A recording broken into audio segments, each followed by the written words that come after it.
Medical کی طلبہ کو شادی سے انکار پر اغوا کرنے کے بعد زیادتی کا نشانہ بناتے ہوئے جوتے چٹوانے والے مل مالک شیخ دانش کے گھر میں چھاپے کے دوران پولیس نے شراب کی 50 سے زائد اعلیٰ کوالٹی کی بوتلیں، اسلحہ، موبائل فون سمیت دیگر سامان قبضہ میں لے لیا۔ برآمد ہونے والی شراب اور اسلحہ کے مقدمات بھی درج کیے جا رہے ہیں، جبکہ عدالت عالیہ نے شیخ محمد دانش کے جو 50,000 مچلقے پر ضمانت جو منظور کر لی ہے۔ فیصل آباد لڑکی پر تشدد اور جوتا چٹوانے والے ملزم شیخ دانش اور اس کی بیٹی سمیت سارے ملزم گرفتار ہو چکے ہیں۔ پولیس ریڈ کے دوران گھر سے 60 کے قریب شراب کی بوتلیں اور جدید اسلحہ بھی برآمد کیا گیا ہے۔ فیصل آباد لڑکی کو ہراساں، انسانیت سوز تذلیل اور تشدد کا مقدمہ درج کر لیا گیا۔ متاثرہ لڑکی کے ساتھ واقعے کی ویڈیو وائرل ہونے پر 16 افراد کے خلاف مقدمہ درج کیا گیا۔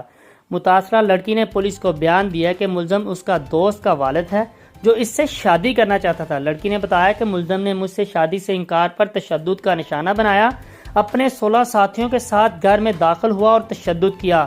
متاثرہ لڑکی نے مزید کہا کہ ملزمان مجھے اور میری بھابھی کو اپنے گھر لے گئے، وہاں پر تشدد کیا، میرے سر کے بال اور بھویں کاٹی اور مجھے جوتے چاٹنے پر مجبور کیا۔ FIR میں درج کیا گیا کہ ملزم نے جنسی طور پر ہراساں کیا، ویڈیو بھی بنائی۔ تمام واقعے کی ویڈیوز بنانے کے بعد مجھے دھمکیاں دے کر چھوڑ دیا گیا۔ لڑکی نے پولیس کو بتایا کہ ملزمان نے تشدد کی ویڈیو سوشل میڈیا پر وائرل کر دی۔ اعلیٰ حکام کو چاہیے کہ ان کو سخت سے سخت سزا دی جائے۔